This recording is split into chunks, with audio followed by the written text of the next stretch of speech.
Welcome once again to Lehto's Law. Here's Steve Lehto. I passed the bar exam in Michigan and got admitted to practice law in my late 20s.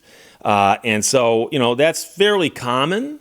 If you go straight out of high school into college, get your undergraduate, go to law school, the typical person who does that track winds up being a lawyer right around the age of 25 or 26. So, that's typical. Had a lot of people send me the story, though, out of California, a teenager who passed California's notoriously tricky bar exam at just 17 is now a practicing attorney. Now, he's turned 18 since, but he was 17 when he took and passed the California bar, and without question, and I don't think I'll get much pushback even from attorneys in this one, the California bar is the most difficult bar in America. Second most difficult, maybe Florida or New York. Are known to be hard as well.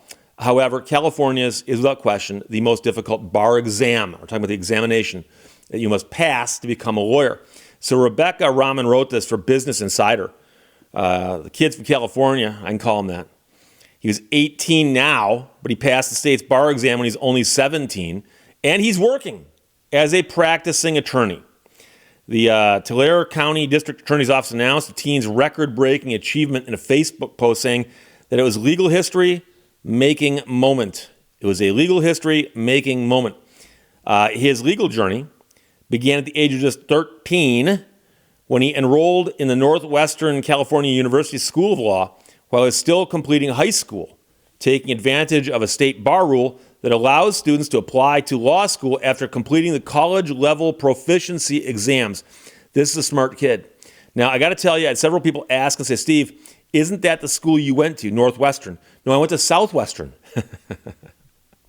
They sound a lot alike, but they're different schools. Now, the man's name is Park. I can also call him that. Completed high school in 2021 and graduated from law school in 2023 per the DA's post. And that is doable. I graduated law school in 2 years. And the school I went to, Southwestern, had a 2-year law program that was designed to be done that way. But if you want to, you can also go to a traditional law program usually. And taking classes between the normal semesters, jam it in and get it done in 2 years. Or close. But for this kid to do that, presumably he's a very, very bright kid. The press release said that he then passed the state's bar exam on his first try when he was 17, beating the previous record held by somebody who'd been 18 at the time. And the funny thing is, I remember seeing a story about a guy who passed the California bar exam on like his 50th try. And he was congratulated by his son, who was an attorney, who hadn't been born yet the first time his dad tried to take it and pass. And so the guy just kept plugging away, and he finally passed it. And I've had people say, but Steve, I thought you only get 3 tries.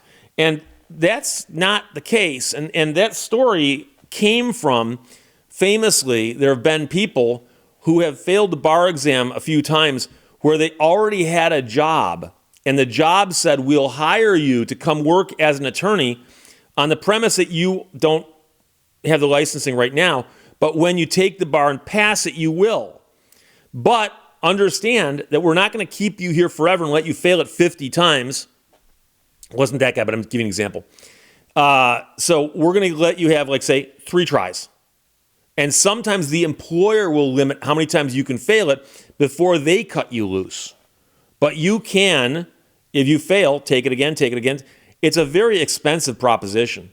And I'm going to tell you right now that I passed mine on the first try also. And I remember walking out of the building.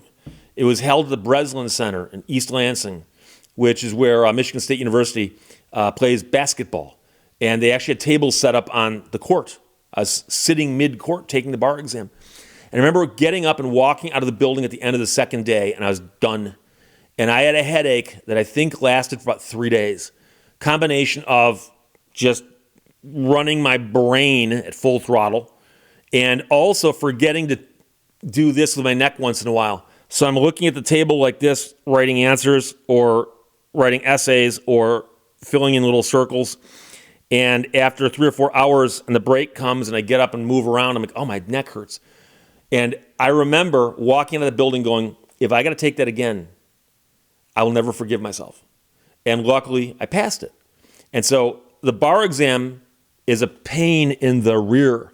And we're going to talk about it in just a second because California's bar exam actually has an extra element to it that other states don't have. So the man now says it was not easy, but it was worth it. It required discipline and strategy to pass the bar. And I made it to the end. I'm extremely blessed to have discovered this path. And my hope is that more people will realize that alternative paths exist to becoming an attorney. He said that in a press release.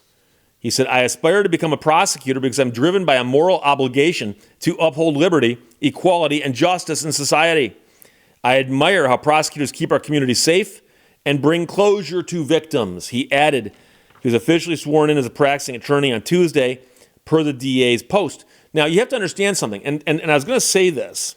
You have to realize that at his young age, yes, he's an adult. He can vote. But, number one, legally, for instance, he can't drink alcohol. And so when you are an attorney advising people, it's not pure law. People don't walk in and go, just explain to me what the law is on this. They're then going to say, and explain how it applies to me and my situation. And I can remember times when I was straight out of law school. And like I said, I was older than this guy, substantially older than this guy. Talking to clients and actually talking to a client who's older than me, for instance. And I realized the client knows more about his business than I ever will. But I also felt it as a disadvantage because I've only been a lawyer for a year or 2 years or whatever it might be. And so you can imagine that you go into an office. Now, this guy's going to be a prosecutor, so that might be different, but we'll talk about just the typical litigation attorney.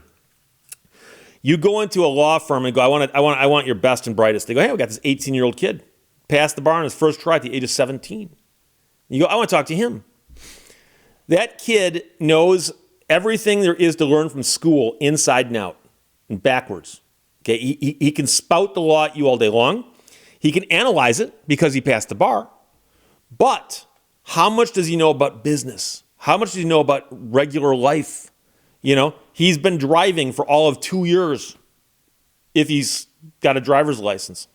Some things do come to you with time, maturity. And so if I sat down in an office with a wonder kid who's 18 years old, who knows the law, I'd still be wondering, what does he know about life? What does he know about business? What does he know about, things that happen out there? And so I'm not saying anything as a knock on this kid. He'll learn that along the way. But he is at a little bit of a disadvantage when there's someone else in the office who just passed the bar and they're 25 years old or 30 years old. He's at a little bit of a disadvantage. He'll catch up on that, I'm sure. He seems like a very, very ambitious go-getter. And so I applaud the kid. The kid's my hero. If I could have passed the bar at 17, I would have also. At 17, I was in no mind to even realize that I might want to be an attorney someday. And if you told me back then, said, Steve, you're only 17 now, but someday you'll be an attorney. I'm like, yeah, right. How's that going to happen? So California's bar exam lasts 2 days and is renowned for how difficult it is. And that is absolutely true. It consists of 3 parts, a 200 multiple choice section, 200 questions, also known as a multi-state bar exam, and that's taken by pretty much everybody across America. 5 essay questions, and they're lengthy essay questions. They're quite convoluted, and a performance exam. And that's the part that's unique to California, or at least if any of the states have got it, I don't know, but California's had it for a while. And at one point in time, their exam was 3 years. At one point in time, their exam was 3 days. We'll get to that.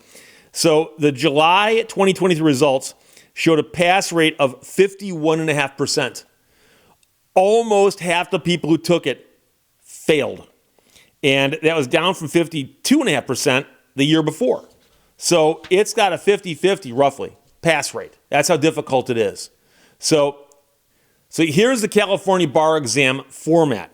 The old format went like this. Before July 2017, the California bar exam was a 3-day exam. Okay, now it's 2 days. But back when it was 3, it consisted of 6 one-hour essays.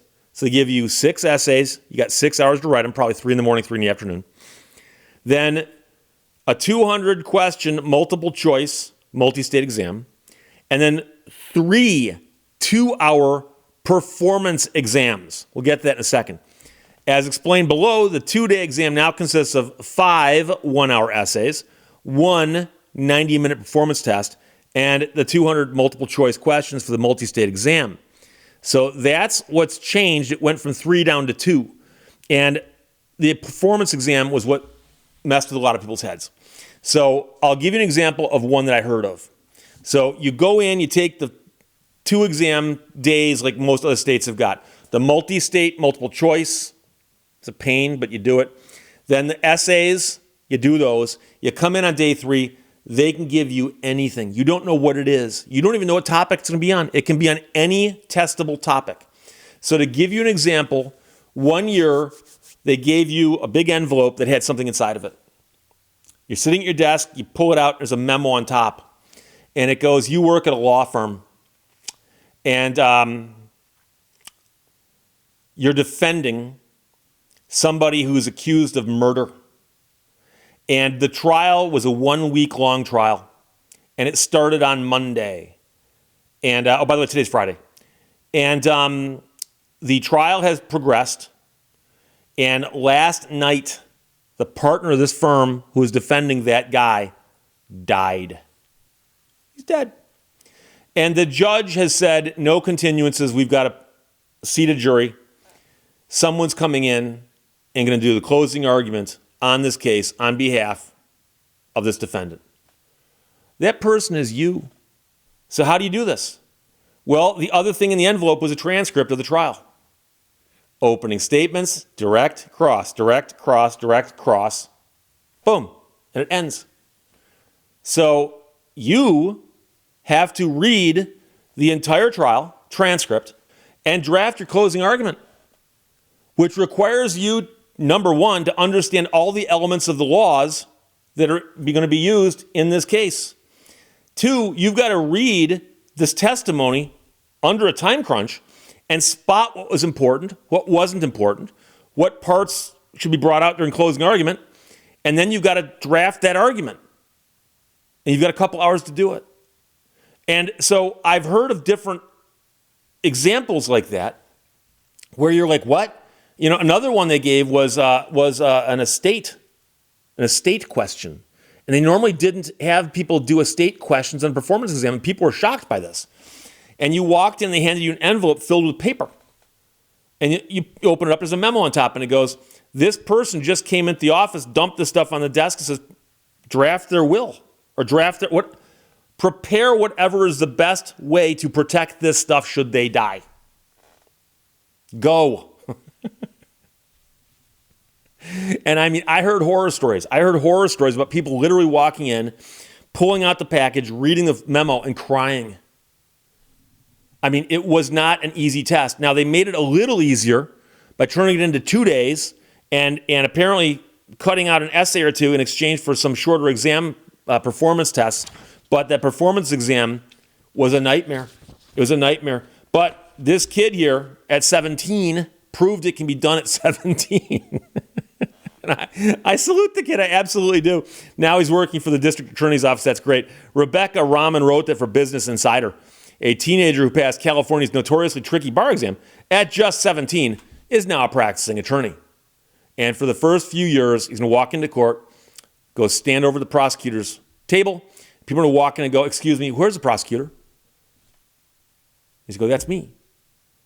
Come on. He's going to have to go through that for a couple of years. So there you go. Questions or comments, put them below. Let's talk to you later. Bye-bye. Thank you for watching Lehto's Law. Contentment is being satisfied with things as they are, not as you would like them to be.